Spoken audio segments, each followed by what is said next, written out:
Naninindigan mga kabombo ang kampo naman itong si Senator Ronald Bato de la Rosa na hindi pa nagpasya ang Korte Suprema kaugnay ng main case kaugnay dun sa kanyang mga argumento na idinulog sa kataas-taasang hukuman ukol naman sa jurisdiksyon ng International Criminal Court. May balita si Bombo Grant Hilario.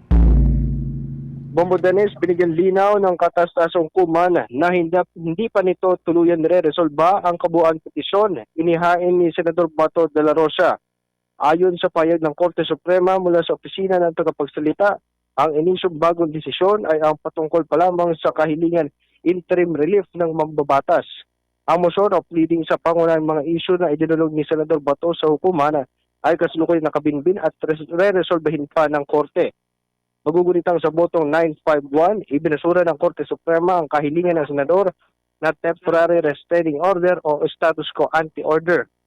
Hiling para himukin ang hukuman, pigilan mga ahensya ng pamahalaan na ipatupad ang inilabas na arrest warrant ng International Criminal Court laban kay Senador Bato de la Rosa.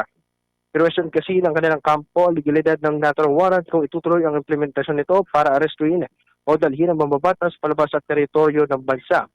Ngunit sa kabila nito ay hindi pinaburan ng maestrado ang hiling na TRO o Temporary Restraining Order ng Senador na nanggap na Special Anbang Session kahapon ng Korte Suprema. Habang ang kampo naman ng Senador ay nagpayad ng pagkilala at paggalang sa naturang desisyon ng hukuman sa kahilingan. Iyon pa man, aminado si Attorney Jimmy Bondoc, isa sa mga abogado ng mamabatas na ang paghiling sa Korte Suprema ay walang kasiguraduhan o 50-50 na papaboran. Ating pakinggan ang legal counsel ni Senador Bato de la Rosa ni si Attorney Torion at Attorney Jimmy Bondoc. Simulat sa pulpa, alam naman namin 50-50 lang ang pag-grant ng TRO. Lagi namang 50-50. Kapag lumapit ka sa court, 50-50 lagi yan.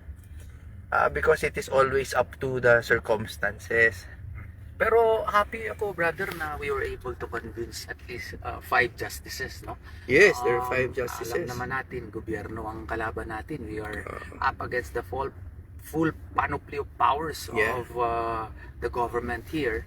The Leviathan government. The Leviathan of a government, be an individual, lies a shield, and that shield is the Bill of Rights. Yun lang naman talaga ang aming palaging sinasabi po dito. Kasi kinakailangan respetuhin yung ating karapatang pantao. Maski how grave the accusation is. Hindi pa guilty si Senator Bato de la Rosa.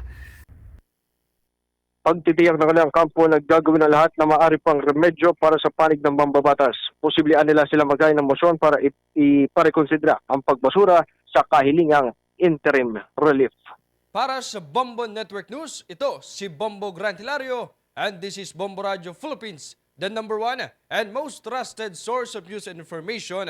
Basta Radio, Bombo! For the most trusted source of news and information, visit our website at www.bomboradio.com. Follow us on Bombo Radio mobile app, Facebook, YouTube, TikTok, and X, formerly Twitter.